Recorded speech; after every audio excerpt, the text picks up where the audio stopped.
you hear that? That's the sound of a billionaire who has a custom suit of combat armor and apparently can't afford therapy, coming to kick your ass because you've torrented all of Season 2 of Euphoria. Dude, you're going to jail. I mean, he might fucking paralyze you. Look what he did to Doug Walker.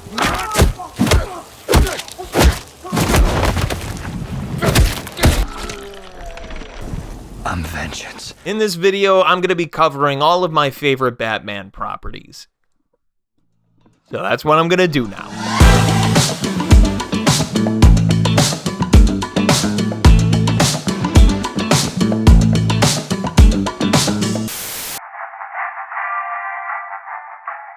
We're gonna start off in the oldest medium that Batman could exist in. The comics. My favorite Batman comic is not The Killing Joke, and it's not Dark Knight Returns either, okay? This isn't fucking baby's first Batman comic. I'm not gonna pretend like this is a deep cut either. I mean, it's actually pretty integral to the whole Batman as a character. Batman, Under the Hood. After completing all the Arkham games, I wanted to learn more about one of his sidekicks, one of the Robins that I knew surprisingly little about, and that one being Jason Todd. I read pretty much all of Death in the Family and then went straight into this comic. Just a little bit of context. Batman and Robin. You know those guys. Also known as Bruce Wayne and his protege, Jason Todd, the successor of Dick Grayson. Jason's a bit of a fucking twerp. He's a juvenile delinquent who's insubordinate towards Bruce's instructions, and fans hated the character so much, they voted to kill off Jason Todd by the end of the run. One of the first fictional characters in modern pop culture to get this kind of treatment.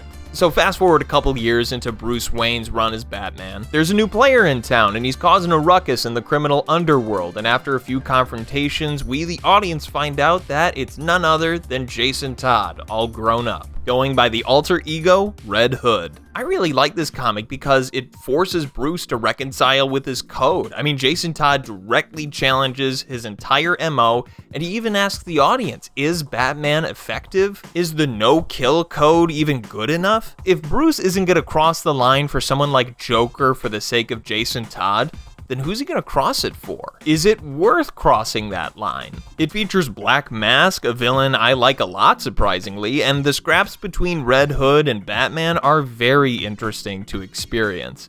I highly recommend reading up on this if you haven't already. It's a cool comic. And since the Batman is coming out, I would be doing you a disservice if I wouldn't recommend The Long Halloween. These are just incredible detective stories, and the art is beautiful too. That's your homework. Go read Long Halloween.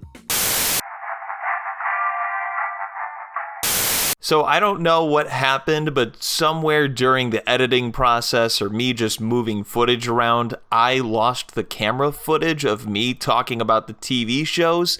So this part's gonna be really short. Here are a couple of thoughts I had on my favorite Batman TV show. Before Matt Reeves landed on the clever title, The Batman was a show produced for WB Kids in the early 2000s. This show is one of the most unique art styles that I've ever seen applied to the Caped Crusader. The character designs are incredibly stylized, they feel like fresh interpretations of each of the characters, and they're really enjoyable to look at. Overall, I think the designs are great, but Bruce Wayne...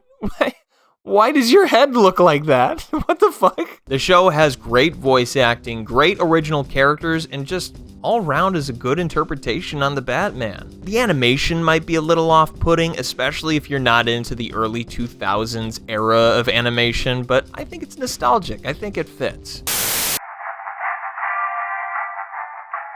Before we do movies, let's talk about video games. Yeah, it turns out there are way more Batman games than I originally thought. And I'm just talking about Batman games, not even the ones that are like team-ups or are offshoots of Batman properties. I'm talking original Batman games. Before I mention my personal pick, I wanted to point out two that are a little unorthodox. Lego Batman the video game and Gotham City Imposters. Lego Batman helped me contextualize the rogues gallery of Batman villains better than any of the Arkham games. It was also a lot of fun to play split screen with my brothers. You know how Lego games are, they're simple yet addictive. That, Lego Indiana Jones, and Lego Star Wars was all that we played. And Gotham City Imposters was one of the earliest class shooters that I've played, save for Team Fortress. There's one part of the gaming experience that I can remember sticking out vividly, It's the movement and how it was not good. Like, I remember the movement in particular, even with the fast characters, like the characters that rollerbladed, was like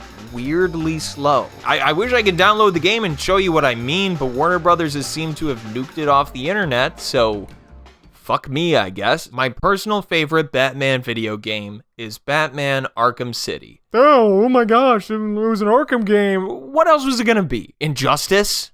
No. Out of any of the Arkham games, I feel like Arkham City provides the best balance of gameplay and story. They took it a step further from the simple button 3 and button 4 combo from Asylum. Batman's gadgets are implemented into the combat. Chaining combos off of hordes of enemies felt super satisfying. I mean, this game just felt huge, especially in comparison to Arkham Asylum, which also felt big when that came out. Some of the set pieces feel like they were yanked straight out of Long Halloween.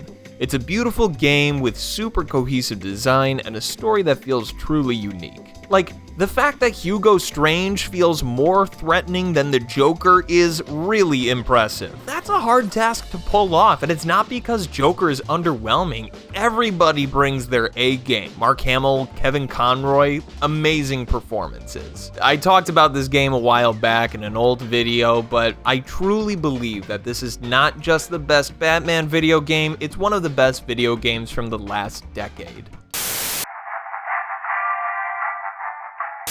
I'll be honest, I had a hard time picking this one because I don't feel that strongly about any of the Batman movies. The Tim Burton ones don't really do it for me. Batman Forever is trying to be goofy, and I like it because of that. I'm not gonna say that's my favorite Batman movie because that's not true and it doesn't deserve to be. Batman and Robin just sucks balls. That movie is terrible. And the Nolan films, they were a little overrated. Usually it's a compliment when people are like, oh, this doesn't feel like a comic book movie or this doesn't feel like a superhero movie, but for me personally, I felt like you could have put any character in there. I felt like it could have been an original movie. For that reason, it doesn't really feel like a Batman movie. You guys are gonna hate me for this, but I honestly think the Lego Batman movie is the best Batman movie. It's a pretty ambitious, mainstream approach to Batman, one that parodies his entire gambit. It reminds me of the Forest Fire stop-motion Batman shorts, except if it were, like,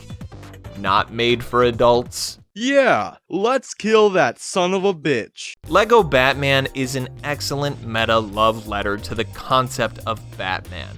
I'm surprised this doesn't have nearly the same acclaim that Spider-Verse had for Spider-Man, and it manages to capture this one aspect of Batman's internal struggle with more compassion than any of the dark, gloomy Batmen that came before it. His loneliness. Focusing on these loud characteristics of Batman and turning Bruce Wayne into a frat boy because he's compensating for human connection, ironically makes this comedic approach pretty sad. It's also fucking hilarious. This movie is much funnier than the Lego movie. It's got a stacked cast, it's gorgeously animated, it's a great movie. I'm not sure when this video is gonna come out, and I don't know if I'm gonna see Batman by the time it comes out, so here's what I think of the Batman. Underneath the bridge, underneath the bridge, in the way.